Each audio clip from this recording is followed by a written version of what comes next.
So there's three things that you need to know when you're trading. And there's a fucking plane going by as I'm speaking. So there's three pillars to trading that we're going to talk about today, right? And when we have these three things in order, that's basically what makes a trader good. That's what makes a trader profitable. So that's what you're going to learn in this video. So what are these ones? Okay, let's jump straight into it. We've got strategy, risk management, and psychology. Those are the three things that we need to know. So strategy, that's basically your profitable edge. And I think this part is very underrated because nowadays what people do is they buy a course and they see what the mentor is doing and they try and copy that, and they just assume that it's a profitable strategy. First of all, you don't know if your mentor is actually reliable. Secondly, just because it's a good profitable strategy for that person doesn't necessarily mean it's going to be a profitable strategy for you. Why is that? Because everybody sees the market differently.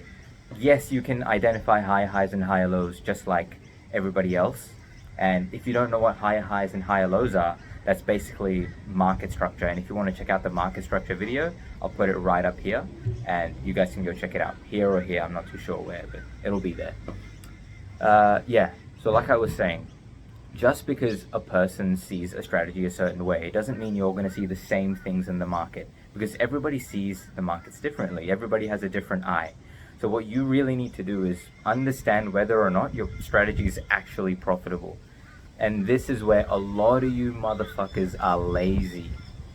I'm talking to you right now. You're lazy. Have you backtested your strategy?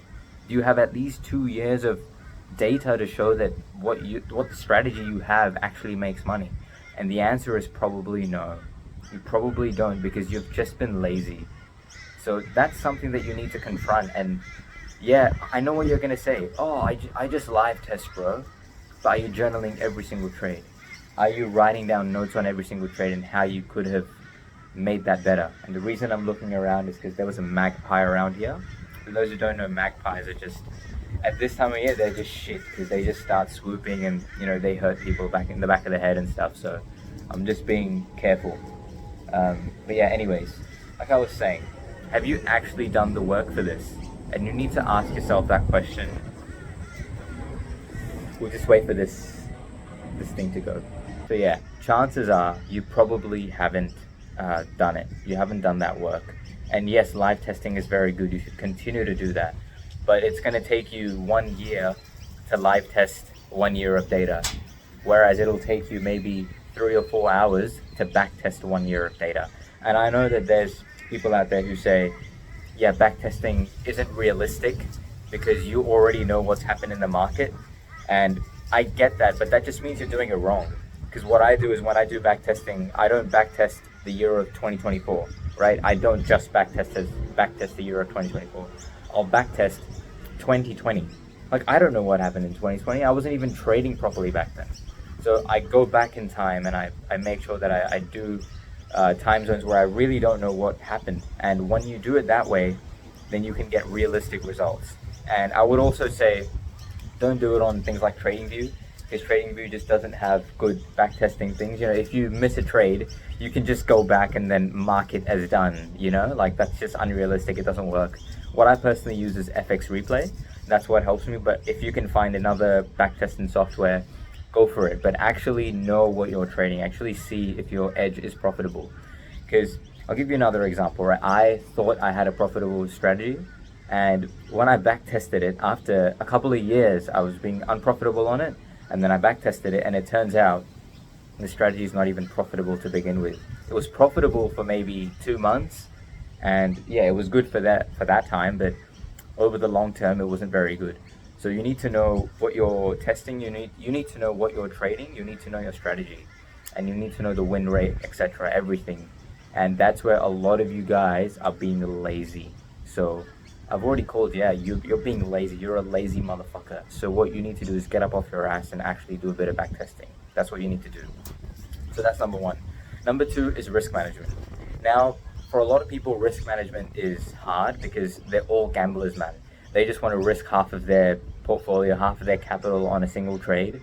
And if you do that, then, you know, it's just going to take you 2 trades and then you've lost the whole thing. If you risk 50% and then 50% again, you've lost the whole thing, right? So for some people, risk management's a little bit hard, but for me, it's always been easy because, yeah, I'm saying that, but I blew my first account within like 7 days. I remember I was trading gold, and I was trading gold on the 1 minute, and yeah, back then I didn't know that you could take losses as well. So my thing was, it broke resistance, and then it was retesting on that resistance. So I was like, yeah, now price has to go up. Like there's no other option. It has to go up. So I just put the whole account on it, and yeah, I ended up losing my whole account on that. And yeah, but that's back when I didn't know what risk management was. Now for me, it's very easy. You find out how many pips the stop loss is, and you basically just, you calculate the lot size that you want. If you want me to make a video on lot sizes, let me know. I will make one. That one's pretty easy for me to do. But yeah, like I personally risk maybe 0.5% to 1% per trade. Maybe on my personal account, I might risk up to 2% per trade. But again, it's nothing crazy. It's not like 5%, 10%, 20%, which some people are doing. So risk management is just about really understanding that you don't want to be risking a lot on a single trade because it does have a high chance of losing. So you just want to make sure that you're risking in a way where you can survive 10 losses, you can survive 20 losses, and you still haven't lost much of your capital. So that when the winners do come around and your risk to reward ratio is very good, that's when you can really capitalize when the markets are doing well and you can really make some profits and get rid of all those losses.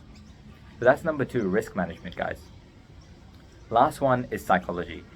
And psychology is a bit of a hard one because you don't really know how to target it. I feel like having good risk management, having good discipline, and knowing your strategy, those things will aid into having good psychology. Because what is psychology? It's basically the ability to execute your trades whenever you want, however you want, within the rules, without going, what do you call it? What's the word?